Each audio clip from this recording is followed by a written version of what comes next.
Hello class, welcome back बच्चों। तो पहले बच्चों स्टार्ट कर रहे हैं नया लेक्चर। अब वो पूरी कोशिश आज ये है कि चैप्टर खत्म हो जाएगा, ठीक है। ऐसा हो सकता है बेटा 2-4 मिनट अगर फालतू लग रहे होंगे तो मैं अकाउंट्स का 2-4 मिनट कम बढ़ा लूंगा पर चैप्टर खत्म कर दूंगा। ऐसा नहीं चाहता कि मैं टॉपिक कल से दोबारा से शुरू करूँ, ठीक है जी। सब सामने देखेंगे मेरी तरफ, एक स्टेप का रिवीजन और बाबू उसके बाद आगे बढ़ेंगे। सर हम कैपिटल सब्सक्रिप्शन स्टेज पर थे सर, किसी को भी ना अभी बोलने की परमिशन नहीं है, मेरा चैप्टर रह जाएगा वरना।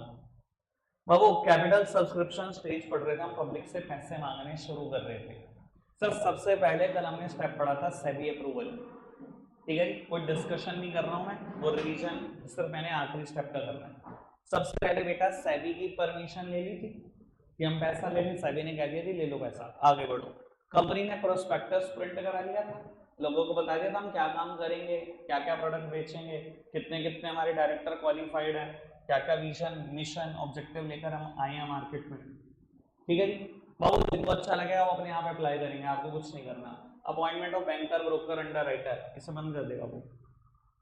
Appointment of banker broker under writer, sir मैंने बैंकर अपॉइंट कर लिया था ताकि बेटा पैसे बैंक में ले सको, मैंने ब्रोकर अंडर राइटर अपॉइंट कर लिए थे ताकि वो मेरे शेयर बेच सके बेटा। उसके बाद मिनिमम सब्सक्रिप्शन सबसे काम का स्टेप, और मैंने लिख कर दिया है आपको, ये आपके पेपर में दिखाई देगी आपको केस स्टडी, याद है ना कल बात करी। बाबू सेबी ने एक रिक्वायरमेंट लगाई हुई है कि जितने भी आप शेयर मार्केट में बेचना चाहते हो उसका कम से कम 90% शेयर बिक जाने चाहिए within 120 days from the date of issue of prospectus. बेटा अगर 120 दिन के अंदर अंदर 90% शेयर नहीं बिके तो माना जाएगा कि आपके शेयर थे ही बेकार, कंपनी बेकार थी, कंपनी ढंग की थी नहीं। तो वो किसी भी इन्वेस्टर के लिए अच्छा नहीं है कि अगर कंपनी खराब थी तो बाबू सेबी कहता है अगर 90% शेयर नहीं बिके 120 दिन के अंदर अंदर तो अगले 10 दिन के अंदर अंदर सबके पैसे वापस कर देगा। और मैंने कल ये भी क्वेश्चन बता दिया था कि अगर वापस ना करे तो क्या हो जाएगा, ठीक है जी। आगाज भाई से क्लोज करो,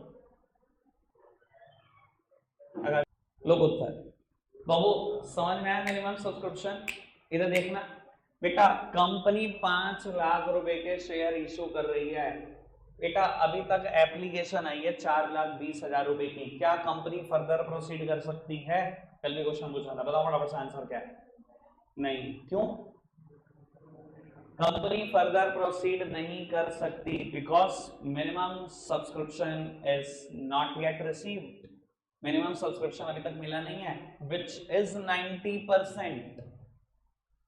बाबू 4.5 लाख रुपए मिल जाने चाहिए थे, नहीं मिले ना, वेट करो till 120 days from the date of issue of prospectus. अगर 120 दिन में भी नहीं मिलते तो बेटा अगले 10 दिन में सबके पैसे रिफंड, सबके पैसे वापस कर दो, आप कंपनी बेकार हो। अपना विजन फिर इंप्रूव करो, फिर दोबारा आना 6 महीने बाद, 3 महीने बाद फिर पैसे मांगना, ये स्टेज दोबारा से पूरी करना।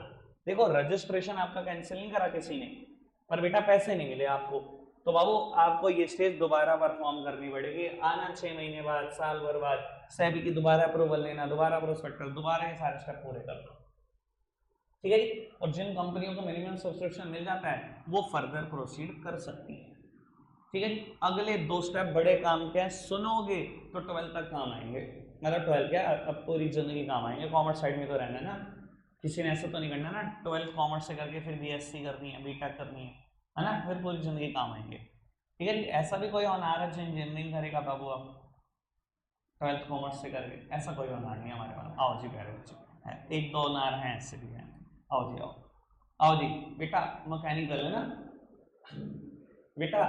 फिफ्थ स्टेप में क्या लिखा हुआ है, एप्लीकेशन टू स्टॉक एक्सचेंज, ये लिखा स्टेप। हाँ मेरी शक्ल भी लिखा, यहाँ देखो बाबू, यहाँ यही लिखा हुआ है नोट्स में, देखो बाबू हेडिंग क्या लिखी गई है, एप्लीकेशन टू स्टॉक एक्सचेंज, ठीक है जी बेटा। Fifth step is application to stock exchange. यार ये क्या बना है स्टॉक एक्सचेंज? बेटा स्टॉक एक्सचेंज बोले तो शेयर मार्केट, चाहे कह लो स्टॉक एक्सचेंज चाहे कह लो share market, it is one and the same thing. इधर देखते रहेंगे बाबू, हेडिंग देख ली, उसके बाद नहीं पढ़ाता हूँ, उसके बाद नोट्स नहीं देखने होते, ठीक है जी। उसके बाद तो नोट्स बिल्कुल यूजलेस है, मैंने लिखे हैं बाबू। आओ बेटा एप्लीकेशन टू स्टॉक एक्सचेंज, बेटा शेयर मार्केट में एप्लीकेशन दे दो। क्यों सर? नाम सुना सबने शेयर मार्केट, काम मुझे चाहिए नहीं। आपने नाम सुना, मेरे लिए इतना बहुत है, मेरी तरफ देखते रहेंगे बेटा। सर मिनिमम सब्सक्रिप्शन मेरे पास आ चुका है, और मैं क्यों मानूं, सिर्फ मिनिमम सब्सक्रिप्शन आ चुका है। मान लो बेटा 5 लाख रुपए के शेयर में मार्केट में बिक रहा था, 5 लाख रुपए की एप्लीकेशन आ गई, लोगों ने 5 लाख रुपए मेरे खाते में डाल दिए। क्या मैंने अभी तक शेयर दिए लोगों को? ग्रंथ छोड़ से बाबू, क्या मैंने अभी तक लोगों को शेयर दिए? नहीं दिए। 5 लाख रुपए तो आ गए मेरे पास, 5 लाख रुपए मेरे पास आ चुके हैं, मैंने शेयर नहीं दिए। बेटा लॉ मुझे कहता है शेयर देना भी नहीं। अभी पहले एक काम करो, एक शेयर मार्केट में चले जाओ, अपना शेयर लिस्ट करा लो। यार कौन सी शेयर मार्केट में चला जाओ, ये लिस्टिंग क्या चीज होती है बाबू? वर्ड लिखे नहीं होंगे ऐसे, ना समझ आएंगे। फिर मैं पहले बता रहा हूँ नोट्स में, मेरी बात आराम से सुनोगे तो बिल्कुल क्लियर होती है बात। सर इंडिया में ना 27 स्टॉक एक्सचेंज है, 27 शेयर मार्केट है, ठीक है। अब मैं पूछूं कितनी फ्रूट मार्केट है, कोई काउंटिंग होगी? कितनी सब्जी मंडी है, कोई काउंटिंग होगी? सर मार्केट का मतलब क्या होता है, आप समझदार हो थोड़े से शायद, इसलिए मैं बोल सकता हूं आपके सामने। बेटा मार्केट मतलब होता है where there are a huge number of buyer and seller. हर वो जगह जहां बेटा बायर और सेलर ह्यूज नंबर्स में दिखाएं, हर उस प्लेस को मार्केट बोल सकते हैं। समझ में आ रही बात? तो बाबू मार्केट जरूरी नहीं है पर्टिकुलर एक स्पेसिफाइड लोकेशन पर हो, बहुत सारी मार्केट हो सकती है। ऐसे इंडिया में भी बेटा स्टॉक एक्सचेंज और शेयर मार्केट 27 है। दो बड़ी फेमस है, नाम भी याद रख लेना बाबू। एक का नाम है BSE, दूसरे का नाम है NSE। बाबू BSE मतलब बॉम्बे स्टॉक एक्सचेंज, NSE मतलब नेशनल स्टॉक एक्सचेंज। किसी ने नाम सुना?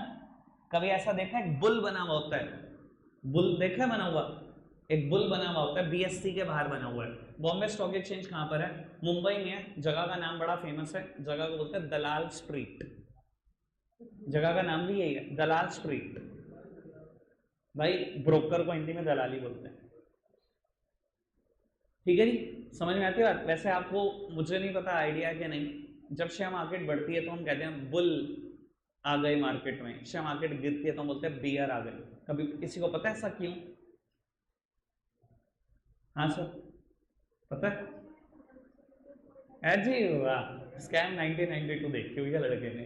बाबू बुल क्या करता है, बुल जब भी मारता है अपने सींग से मारता है, पहले नीचे सर करेगा, उठा के ऊपर पटकेगा, ऐसे ही तो करता है बुल सर। इसलिए शेयर मार्केट का ऊपर जाना हमेशा बोला जाता है बुल आ गए मार्केट में।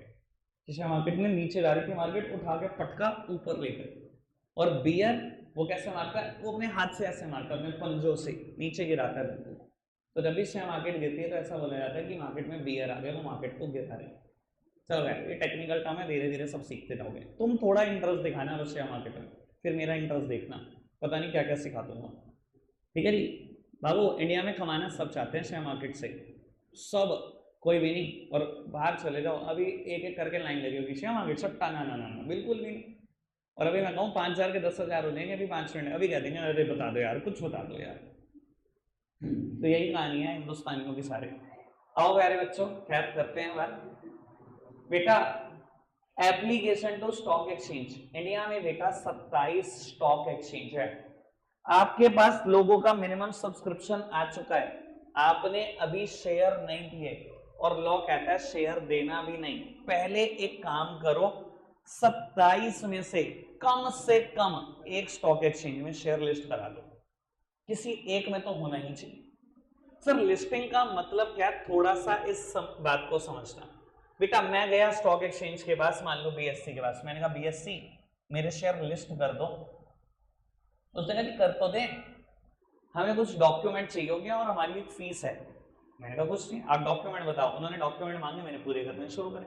उन्होंने सारे डॉक्यूमेंट चेक करे, उन्होंने कहा लाओ सर्टिफिकेट ऑफ इनकॉर्पोरेशन दिखाओ। मैंने कहा ये देखो, ROC ने अप्रूव किया। उन्होंने कहा नेम अप्रूवल की कॉपी, मैंने कहा देखो सब अप्रूवल है मेरे पास। उन्होंने कहा सेबी की अप्रूवल दिखाओ, मैंने कहा देखो सेबी ने भी अप्रूव कर दिया। उन्होंने कहा दिखाओ मिनिमम सब्सक्रिप्शन रिसीव हुआ, मैंने प्रूफ दिखा दिया मिनिमम सब्सक्रिप्शन रिसीव होगा। जो जो मांगा उन्होंने सब कुछ दिखाया है। जब वो सेटिस्फाई हो गए कि आपके डॉक्यूमेंट सब बिल्कुल ओके हैं और आपने एक स्पेसिफाइड फीस पे कर दी, तो उन्होंने शेयर लिस्ट कर लिया। बेटा लिस्ट करने का मतलब पता क्या होता है, शेयर का प्राइस कैलकुलेट करना। देखो हो सकता है मैं कंपनी आज जब आपको शेयर बेच रही हूँ 5 लाख रुपए के मैंने शेयर बेचे, हर शेयर 10 रुपए का बेचा। मैंने कहा जी 50,000 शेयर है मेरे पास, सब 10 रुपए के, आप खरीद लो। आपने खरीद लिया। सर ये दाम हमेशा पूरी जिंदगी 10 नहीं रहेगा, ये बढ़ेगा भी गिरेगा भी, डिपेंडिंग अपॉन मेरी कंपनी कितने अच्छे डिसीजन लेगी। तो बाबू ये काम प्राइस कैलकुलेट करने का हमेशा स्टॉक एक्सचेंज का होता है, तो इससे ही बोलते हैं लिस्टिंग। मैंने उन्हें बोला बॉम्बे स्टॉक एक्सचेंज मेरे शेयर का आज आप लिस्ट कर दो। उन्होंने कहा ठीक है लिस्ट कर देते हैं, मेरी फीस है वो दे दो। मैंने फीस दे दी, उन्होंने शेयर लिस्ट कर दिया। लिस्टिंग का मतलब क्या है, आज तो मैंने आपको शेयर 10 का दे दिया, कल से बेटा प्राइस वो तय करेगी, मैं तय नहीं करूंगा। बढ़ेगा तो भी आपका, गिरेगा तो भी आपका। समझ में आ रही है बात? बाकी बातें बहुत डिटेल की हैं, मैंने ऊपर ऊपर से बात बता दी, नोट्स में तो इतना भी नहीं लिखा हुआ, आप पागल हो जाओगे। वरना जितनी बात आपके लिए जरूरी है मैंने बता दी, जितना लेवल ऑफ अंडरस्टैंडिंग है उतनी बात बिल्कुल क्लियर होनी चाहिए। समझ में आई अभी तक सारी बात? एक मिनट मेरी तरफ देखना, सर ये लॉ ऐसा लाया ही क्यों गया, प्लीज मेरी तरफ देखना वरना रटते रटते जाओगे। बाबू ये लॉ ऐसा ही क्यों लाया गया? मैंने अभी तक शेयर नहीं दिए, पैसे लिए और पहले स्टॉक एक्सचेंज भाग के गया मेरा शेयर लिस्ट कर लो। यार ये लॉ ऐसा ही क्यों बना, कुछ और क्यों नहीं? सर मैं वजह बता देता हूँ। आप सब बेटा 5 लाख रुपए के शेयर खरीद चुके हो मेरी कंपनी के। मान लो आप 50 लोगों सबने 10-10 हजार रुपए के शेयर खरीदे, ठीक है? मेरी कंपनी के पास 5 लाख रुपए है। अब मैं इस 5 लाख से पता क्या करने वाला हूँ, डिसाइडेड है। मैंने आपको प्रोस्पेक्टस में बताया भी है मैं क्या कर रहा हूँ, क्या खर्चा कर रहा हूँ। मैंने 3.5 लाख रुपए की मशीनरी खरीदी है और 1.5 लाख रुपए का रॉ मटेरियल खरीदना है, ठीक है जी? अच्छा कल को मैं 3.5 की मशीन खरीद लूँ और 1.5 लाख का रॉ मटेरियल खरीद लूँ और मेरे पास शिवम उठकर आ जाए कि कंपनी कल मैंने आपको 10,000 दिए थे, लाओ मेरे 10,000 वापस। ईमानदारी से बताना कंपनी इस पोजीशन में कि 10,000 वापस कर सके? 5 के 5 खर्च लिए मैंने तो। अच्छा अगर एक बारी को सोचा भी जाए कि मैंने रॉ मटेरियल भेज दिया 10,000 का और इसके पैसे वापस कर दिए, अगले दिन दूसरा आ जाएगा कोई, अगले दिन आ गया केशव लाओ मेरे भी 10 वापस। भाई कंपनी यही लगी रहेगी? प्रोडक्शन कब करेगी, ध्यान कब लगाएगी प्रोडक्शन और सेल्स में, अगर आपके पैसे वापस ही करती रहेगी बेटाइम? समझ में आ रही है मेरी परेशानी, कंपनी की परेशानी समझ में आ रही है? इसी वजह से लॉ ऐसा बना कि आप स्टॉक एक्सचेंज शेयर मार्केट में शेयर लिस्ट करा देते हो। अब मैं आपको बताता हूँ परेशानी बिल्कुल नहीं आएगी। आपने 5 लाख दिए, मैंने स्टॉक एक्सचेंज में शेयर लिस्ट कराया, चुपचाप से 3.5 की मशीन और 1.5 लाख का रॉ मटेरियल खरीद के ले आया। शिवम आया कि लाओ कंपनी 10,000 वापस कल दिए थे। मैंने कहा शिवम कंपनी पूरी जिंदगी आपके पैसे वापस नहीं करेगी, पूरी जिंदगी। उसने कहा मेरे पैसे कभी वापस नहीं मिलेंगे। मैंने कहा मेरे से नहीं मिलेंगे, वापस मिल जाएंगे। बीएससी चले जाओ, मेरी कंपनी का शेयर लिस्ट है, वहां बेच दो, आपको खरीदार पक्का मिलेगा। इसने बीएससी गया, शेयर बेचे, किसी और ने खरीदे, मिस्टर ए ने, इसको इसके पैसे वापस मिल गए। केशव आया, मेरे भी पैसे वापस। मैंने कहा बीएससी चला जा। ये बीएससी गया, इसने शेयर बेचे, बी ने खरीद लिए। सर तुम चाहे सारे बेच लो शेयर, कोई ना कोई खरीदार पक्का मिलता रहेगा। लेकिन ये समझ लो कंपनी की सेहत पे कोई फर्क नहीं पड़ता। कल भी 5 लाख थे, आज भी 5 लाख है, आप नहीं दिए थे, मैंने तो आपके पैसे वापस नहीं करूंगा भाई, पूरी जिंदगी नहीं करूंगा। कंपनी इक्विटी शेयर के पैसे पूरी जिंदगी वापस नहीं करती। कंपनी जब बंद होती है, जिन शेयर होल्डर का सबसे आखिरी में नाम लिखा होता है उनको पैसे वापस करती है। आपको कभी भी शेयर बेचना है, आप जाओ बीएससी में, शेयर बिकेगा आपका, खरीदार मिलेगा आपको। कल को मिस्टर ए को भी बेचना हो, जिसने अभी खरीदा था शिवम से, वो भी बेच ले कि कोई मिस्टर जेड पक्का खरीद लेगा। क्लियर हो रही है बात? इसी वजह से नियम बना कि शेयर देने से पहले एक स्टॉक एक्सचेंज में शेयर लिस्ट होना चाहिए, कि कल को ऐसा ना हो जाए कोई शिवम आगे खड़ा हो जाए, लाओ जी फटाफट से पैसे दो। दोगे कैसे अगर स्टॉक एक्सचेंज में भी शेयर लिस्ट नहीं होगा? तो रॉ मटेरियल बेच के दोगे पैसा। लॉ क्लियर हुआ आपको क्या कैसे बनाया गया? मैंने पूरी कोशिश करी कि सारी पिक्चर दिखा सकूं, एक ब्रॉडर पिक्चर दिखा सकूं आपको। ऑल ओके, आगे बढ़ाएं। बीएससी ने शेयर लिस्ट कर दिया, प्राइस कैलकुलेट करना शुरू कर दिया। अब दे दो शेयर, अब तो कोई परेशानी नहीं है। अब कोई आ भी गया शेयर बेचने, आप तो आती, मैंने अभी शिवम को शेयर दिया, 2 मिनट बाद आ गया लाओ पैसे, तो सर है आपके पास स्टॉक एक्सचेंज, वहां बिक जाएगा शेयर उसका। क्लियर है बात? बाबू 6 स्टेप में मैं बताऊंगा अब शेयर देना है।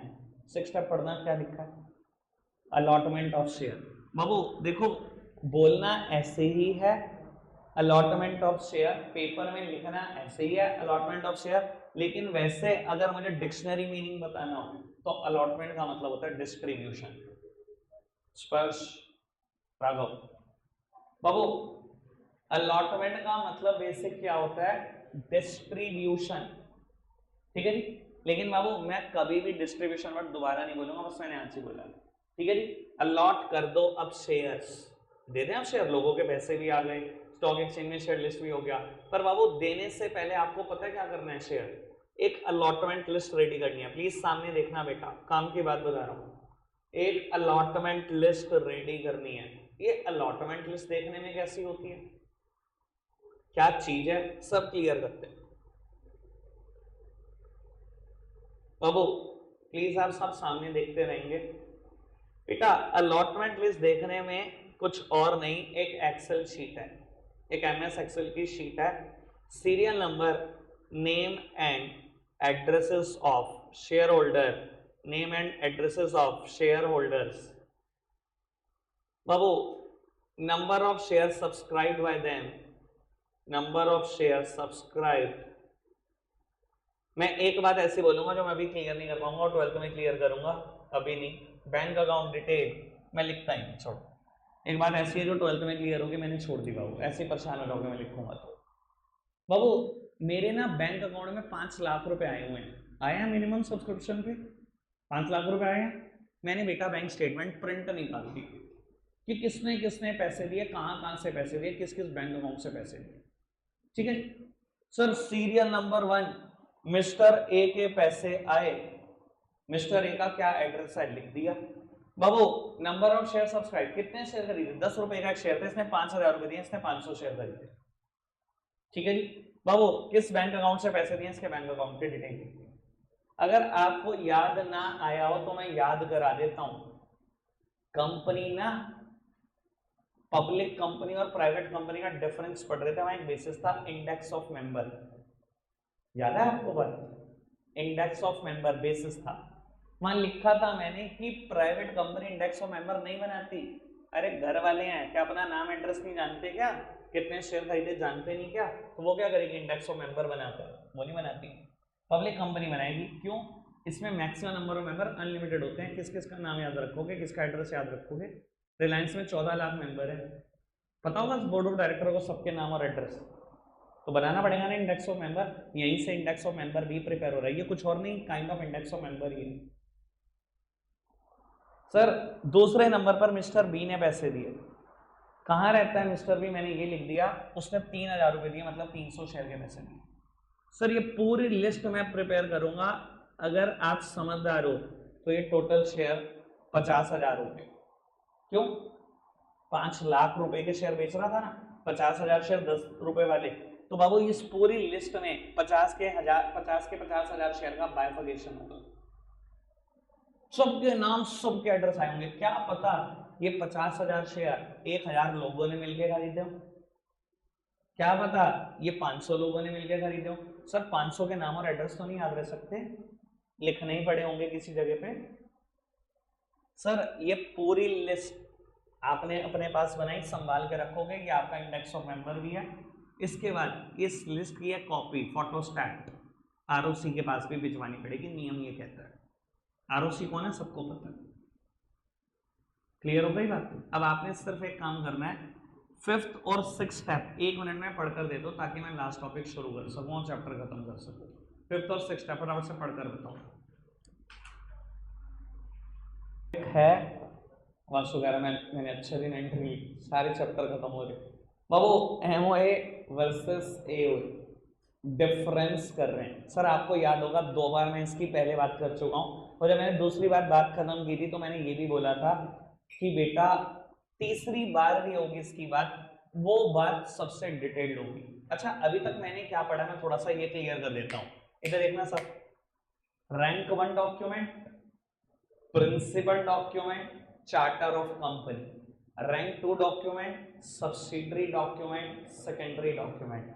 कंपनी के रिलेशन बताता है विद आउटसाइडर, कंपनी के रिलेशन बताता है विद इनसाइडर। ये पहली बार में इतनी बात करी थी। आगे सर 4 बातें और भी बताता है, कंपनी की power, limitation, objective and scope and divided into 6 parts. The name clause, registered office clause, object clause, capital clause, liability clause and association clause. ठीक है जी. ऑब्जेक्ट क्लॉज के बियॉन्ड काम करा तो it is considered as ultra vires और illegal and it can not be ratified. कभी ठीक नहीं हो सकता, वो जेल जाना पड़ेगा. याद होगी बातें सर. उसके बाद मैंने एओए पढ़ा था. एमओए के बिना तो कंपनी नहीं चल सकती. अगर आपने एओए नहीं बनाया कंपनी चल सकती है? चल सकती है. Table F of companies act 2013 will apply. इसके और भी दूसरे नाम थे. कुछ लोग बोलते थे डॉक्ट्राइन ऑफ इंडोर मैनेजमेंट, कुछ लोग बोलते थे रूल्स ऑफ इंटरनल अफेयर्स. याद है आपको बात? ये दूसरी बारी में पढ़ा था इतना, और अभी भी पूरा नहीं पढ़ा. तीसरी बारी. अभी बात सुन. एमओए और एओए का आप डिफरेंस पढ़ रहे हो. अगेन मैं कुछ लिख रहा हूं सर. हाफ ईयरली और फाइनल 2 बार पेपर दोगे, ठीक है, और ऐसा भी होगा कुछ वीकली भी दोगे. 2 बार आएंगे टॉपिक. एक बार कंफर्म्ड बता दिया मैंने आपको मिनिमम सब्सक्रिप्शन पे केस स्टडी. एक बार लिख के ले लो एमओए और एओए का डिफरेंस आएगा. लिख के ले लो. आज लिखवाना मुझसे लिखवा लो कहीं, जिस मर्जी स्कूल में पढ़ रहे हो आप. बाबू इस डिफरेंस को आप 6 बेसिस हैं, 6 के 6 बेसिस पे पढ़ोगे. मैं आपकी अभी प्रॉब्लम लूंगा, पढ़ना शुरू करो. मैं पक्का बोल रहा हूँ प्रॉब्लम आएगी. जिसकी नहीं आएगी प्रॉब्लम वो मेरी बातों का आंसर देगा. फटाफट से पढ़ना शुरू कर दो. मैं हर बच्चे से पूछूंगा क्या क्या प्रॉब्लम है, ध्यान रखना. अभी जो प्रॉब्लम नहीं आएगी वो मेरे को बताएगा. फिर लो प्यारे बच्चों, प्रॉब्लम लेते हैं एमओए और एओए की. बेटा सबसे पहले बेसिस ऑफ डिफरेंस में सेकंड बेसिस पोजीशन. बेटा कहता है MO is the main document company and is subordinated to companies act. मतलब इधर देखना प्लीज बाबू. कहता है एमओए मेन डॉक्यूमेंट है, रैंक 1 डॉक्यूमेंट. बड़े दिन से बोल रहा हूं. कहता है but it is subordinated to companies act. मतलब कहता है हमेशा लेकिन कंपनीज एक्ट से नीचे ही आएगा. बाबू क्यों? देखो कंपनीज एक्ट बेटा ये एक लॉ है, पार्लियामेंट ने बनाया है. बाबू एमओए कोई ऐसी बात नहीं लिख सकता जो कंपनीज एक्ट के खिलाफ हो. आप कंपनीज एक्ट के अकॉर्डिंग चलोगे, यानी कि चाहे आप मेन डॉक्यूमेंट हो बोलने के लिए, लेकिन कंपनीज एक्ट आपसे बहुत ऊपर है. आप कोई ऐसी बात मत लिख देना एमओए में जो लॉ के खिलाफ हो, कंपनीज एक्ट के खिलाफ चली जाए. ये मतलब है इस बात का. क्लियर हुई बात? आगे बढ़ो. कहता है एओए में this is subsidiary document and is subordinated to both MOA and the companies act. अब समझदार हो, इशारा मिल गया होगा. बाबू कहता है एओए सेकेंडरी डॉक्यूमेंट है. ये ऐसी कोई भी बात नहीं कह सकता जो एमओए के खिलाफ हो या कंपनीज एक्ट के खिलाफ हो. ठीक है जी. अब समझ गए होंगे आप रैंक. अगर सबकी रैंक बोलनी हो तो कंपनीज एक्ट की रैंक 1 है, एमओए की 2 है, एओए की 3 है. पर बाबू ये तो लॉ है ना, कंपनी में का तो बनाया हुआ कोई डॉक्यूमेंट नहीं है. इसलिए बोला जाता है एमओए कंपनी में पहला डॉक्यूमेंट है और एओए दूसरा डॉक्यूमेंट है, क्योंकि लॉ आपने नहीं बनाया. क्लियर है बात? बाबू उसके बाद मुझे लगता है जो प्रॉब्लम आई होगी वो आई होगी 4th और 6th. 5th तो प्रॉब्लम ही नहीं आई होगी. नेसेसिटी में देख क्या लिखा हुआ है. कहता है हर कंपनी को एमओए फाइल करना है, और बाबू एओए में लिखा है हर कंपनी को एओए फाइल नहीं करना, टेबल ए लगा देना. टेबल ए का नाम मैंने चेंज करा दिया था, टेबल एफ लगा देना, कंपनीज एक्ट 2013 की. ठीक है जी. अब बाबू 4th और 6th प्रॉब्लम आनी चाहिए थी. जिनकी नई प्रॉब्लम आई, ये महाज्ञानी महापंडित, इनका नहीं मैं कुछ कर सकता. इनकी 4th और 6th प्रॉब्लम नहीं आई. ये महाज्ञानी है. पढ़ो दी 4th. बाबू कहता है राघव भाई पेपर में आना है 100%. कोई अहमियत है इस बात की? बाबू 4th पॉइंट में लिखा है वैलिडिटी. कहता है एक्ट बियॉन्ड द एमओए. ये भी कुर्सी खाली पड़ी है आज Shivam. Act beyond the MOA are invalid and can not be ratified even by the unanimous vote of the member. Shark Tank देखता है कोई आप में से, या कोई सीजन देखा शार्क टैंक का? देखना, जिंदगी में इतना सीखने को मिलेगा. इतनी कॉमर्स की टर्म क्लियर होंगी कभी जिंदगी में भी नहीं सोचा होगा. ये टर्म ना वहां पर भी बहुत बार बोली जाती है यूनानिमस वोट. मैं करूंगा बात आपसे खैर यूनानिमस वोट की. बाबू कहता है act beyond the MOA is consider to be invalid. अगर एमओए के बियॉन्ड जाके कोई काम किया, it is invalid, it is illegal, it is ultra vires, कुछ ही बोलो सब बातें हैं। कहता है it can not be ratified even by the unanimous vote of the member. कहता है इसको ठीक नहीं किया जा सकता, रेटिफाई नहीं किया जा सकता चाहे यूनानिमस वोट मिल जाए। यूनानिमस वोट का मतलब पता है क्या होता है? Even a single vote against it, यानी कि 100 के 100 लोग आपके फेवर में वोट करें, एक वोट भी अगेंस्ट ना है तब भी ठीक नहीं किया जा सकता। मैंने आपको कहा था एमओए के खिलाफ जाओगे एक बार जेल जरूर जाओगे, कोई ठीक नहीं कर सकता, सब दुनिया में पैदा नहीं हुआ। मैं एग्जांपल देता हूँ बाबू, एमओए में लिखा हुआ था, ग्रंथ छोड़ दे बाबू यार, अगर भी इसका दिल से फोन जमा कर लेना आते बाबू। एमओए में लिखा हुआ था कि कंपनी बैंक लोन ले सकती है, पावर लिखी हुई थी, उसका स्कोप भी लिखा था 500 करोड़ तक, ठीक है। बोर्ड ऑफ डायरेक्टर ने इग्नोरेंट रहे थोड़े से, उन्होंने 600 करोड़ का लोन अप्लाई करा और ब्रांच मैनेजर ने कर भी दिया, लोन हो गया 600 करोड़ का। सर गलती हो गई, क्या बाहर निकल गए एमओए के, बियॉन्ड चले गए, चले गए। It is considered to be illegal, it can not be ratified even by the unanimous vote of the member. अब क्या हुआ मैं बताता हूँ। बोर्ड ऑफ डायरेक्टर बहुत परेशान, गलती कर दी, सारे के सारे शेयर होल्डर को इन्वाइट कर लिया, सारे के सारे शेयर होल्डर, और कंपनी के 10,000 शेयर होल्डर सब बैठे हुए एक जगह पर। बोर्ड ऑफ डायरेक्टर ने गलती मान लीजिए, हमसे गलती होगी, एक काम करो आप ना एक रेजोल्यूशन पास कर दो कि ये ठीक हो जाए गलती। बाबू सबने वोट करा कि बोर्ड ऑफ डायरेक्टर ने गलती मान लिया है, हम अपनी मर्जी से एक्सेप्ट करते हैं, हमने गलती एक्सेप्ट करी, सबने वोट करा, 100 के 100% लोगों ने आपके फेवर में वोट कर दिया, कि तब भी ठीक नहीं होगी, जेल जाओगे ही जाओगे। यूनानिमस वोट का मतलब समझते हो ना, यूनानिमस रेजोल्यूशन का मतलब कि 100% वोट है आपके पास, 100 के 100%, एक सिंगल वोट भी आपके अगेंस्ट नहीं है, तब भी ठीक नहीं होगा। इतनी खतरनाक चीज है एमओए, बताया भी था, मां भी बोला था बेटा बहुत खतरनाक चीज है, एक बार ऑब्जेक्ट क्लोज के बियॉन्ड जाओगे जेल तैयार कर रही है आपका।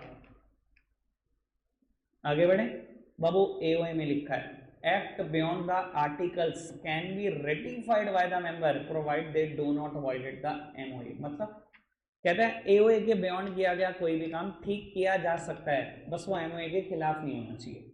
अच्छा जी, मैं एक बात बताता हूँ बाबू, लिखा हुआ था एओए में कंपनी के रिलेशन इनसाइडर के साथ बताता है कि किसी भी बोर्ड ऑफ डायरेक्टर को 5 लाख रुपए महीने से ज्यादा सैलरी नहीं दी जा सकती किसी भी सर्कमस्टांस में, ऐसा लिखा हुआ था। और आज कंपनी ने अपने एक बोर्ड ऑफ डायरेक्टर को 6 लाख रुपए सैलरी पे कर दी, गलती हो गई, इन्होंने सारे मेंबर को इनवाइट करा जी ठीक कर दो जी ठीक कर दो, मुझसे गलती हो गई, ये हो गया वो हो गया। बाबू सबने वोट किया, अगर आपको 51% वोट भी मिल जाए तो ये गलती ठीक हो जाएगी, यानी कि मेजोरिटी आपके फेवर में होनी चाहिए। बस 10,000 मेंबर आए, अगर 5100 ने आपके फेवर में वोट कर दिया, 5100 क्या 5,000 एक ने फेवर में वोट कर दिया, चाहे 4999 आपके अगेंस्ट रहे, तब भी बेटा गलती ठीक हो जाएगी। यानी कि आर्टिकल के बियॉन्ड किया गया काम कोई ठीक किया जा सकता है, प्रोवाइडेड सारे के सारे मेंबर्स में से मेजॉरिटी आपके पास हो। मेजॉरिटी कह दे जी हाँ कोई दिक्कत नहीं, गलती हमने माफ करी तो हो जाएगी माफ। सर इसको बोलते हैं कंपनी की भाषा में ऑर्डिनरी रेजोल्यूशन पास करना। यूनानिमस रेजोल्यूशन क्या होता है? 100% वोट। ऑर्डिनरी रेजोल्यूशन क्या होता है? मेजॉरिटी आपके फेवर में, मतलब 51% वोट, चाहे 49 अगेंस्ट हो, कोई कुछ नहीं कर सकता।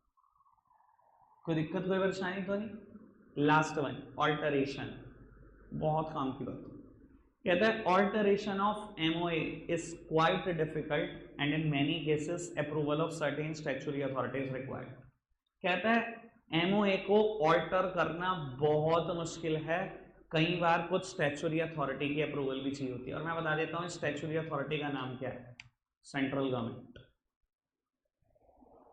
सर बड़ी सिंपल सी बात है, देखना याद करो वो एग्जांपल, ऑब्जेक्ट क्लोज में एक टेलीकम्युनिकेशन सर्विसेज प्रोवाइड करने वाली कंपनी ने लिखवा दिया कि हम टेलीकम्युनिकेशन सर्विसेज ही प्रोवाइड करेंगे, ठीक है जी, 2G 3G 4G 5G जियो फाइबर सर्विस ब्ला ब्ला ब्ला ब्ला प्रोवाइड करेंगे। और कल को बेटा इनका मोड बन गया कोई लैंड खरीदने का या रियल एस्टेट का काम शुरू करने का, क्या लैंड खरीद सकते हो? ऑब्जेक्ट क्लोज में लिखवाया था? नहीं लिखवाया था, खरीद सकते हो? नहीं। अगर खरीद ली तो तैयारी कर लो, जेल जाओगे, ठीक नहीं हो सकती है गलती। गलती करने से पहले एमओए को चेंज कर लेना। कैसे चेंज करोगे? इसने बताया ऑल्टरेशन में कि एमओए को चेंज करना है तो देखो मुश्किल, पर आप सेंट्रल गवर्नमेंट के पास अप्लाई करो। लेकिन एक बात बताऊं बेटा, आपको क्या लगता है सेंट्रल गवर्नमेंट वेगली है? So this process is very time consuming, very cumbersome. Approval नहीं आती 2-2 साल, 2-2 साल अप्रूवल नहीं आती। आप समझदार हो बेटा, कितनी दिक्कतें होती होंगी। तो एमओए पहली बार में ठीक लिखोगे, लिख दोगे।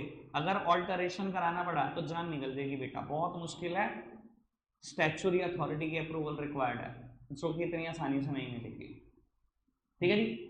अब देखो पहली बारी में ठीक लिख दिया तो सबसे अच्छा, चेंज कराना पड़ा पसीने छूट जाएंगे, और अगर चेंज ना हुआ और मैंने बियॉन्ड काम कर दिया वो तो इलीगल ही है, फंस जाओगे। क्लियर है बात? आगे बढ़ जाए। बाबू कहता है articles can be altered by passing a special resolution bye members. Sir AOA change किया जा सकता है, कहता है किया जा सकता है बाय पासिंग स्पेशल रेजोल्यूशन। इधर देखना, एओए में लिखा हुआ है किसी भी हाल में बोर्ड ऑफ डायरेक्टर की सैलरी 5 लाख से ज्यादा नहीं होगी। ठीक है सर, एक तो तरीका यह मैं गलती कर लूं, पहले 6 लाख दे दूं और फिर मेंबर के हाथ पैर जोड़ो के ठीक कर दो। सर क्या गारंटी है वो ठीक कर देंगे? कोई गारंटी नहीं, अगर वो ठीक ना हुआ तो आप भी जेल जाओगे। ठीक है, एक तरीका क्या है भाई, 5 लाख सैलरी लिखी हुई है, मेरा 6 लाख देने का विचार है, मैंने कहा जी आर्टिकल ही चेंज कर लेते हैं, पहले इसमें लिमिट ना बढ़ाकर 10 लाख कर लेते हैं, फिर 6 लाख दे देंगे। ये तो सही सोच है। बाबू कैसे ठीक हो सकता है आर्टिकल? ऑल्टर हो सकता है लिखा हुआ है by passing special resolution. Special resolution pass करके, स्पेशल रेजोल्यूशन क्या होता है, अगर सारे मेंबर्स मिलकर 75% वोट कर दें आपके फेवर में तो माना जाएगा स्पेशल रेजोल्यूशन पास हो गया। यानी कि 10,000 मेंबर को आपने इनवाइट करा, अगर 75 ने कह दिया हम आर्टिकल चेंज करने को तैयार है, 75% वोट आपके पास आ गए, चाहे 2,500 आपके खिलाफ रहे, माना जाएगा स्पेशल रेजोल्यूशन पास हो गया, आर्टिकल चेंज हो जाएगा। क्लियर है बात? समझ में आती है बात? 3 नए वर्ड सीखे आज आपने, unanimous resolution, ordinary resolution, special resolution. Unanimous resolution मतलब 100% वोट, ऑर्डिनरी रेजोल्यूशन मतलब 51% वोट, मतलब मेजोरिटी आपके फेवर में, और बेटा स्पेशल रेजोल्यूशन मतलब 75% वोट। कोई दिक्कत कोई परेशानी तो नहीं? पैकअप चैप्टर खत्म कर दिया जी, 3 चैप्टर खत्म हो गए, 1, 2 और 7, सबसे जानलेवा चैप्टर खत्म हो चुके हैं। अब तो मजे मजे करते हैं बस। रखते हैं आज के लिए इतना ही है प्यारे बच्चों, बाय बाय।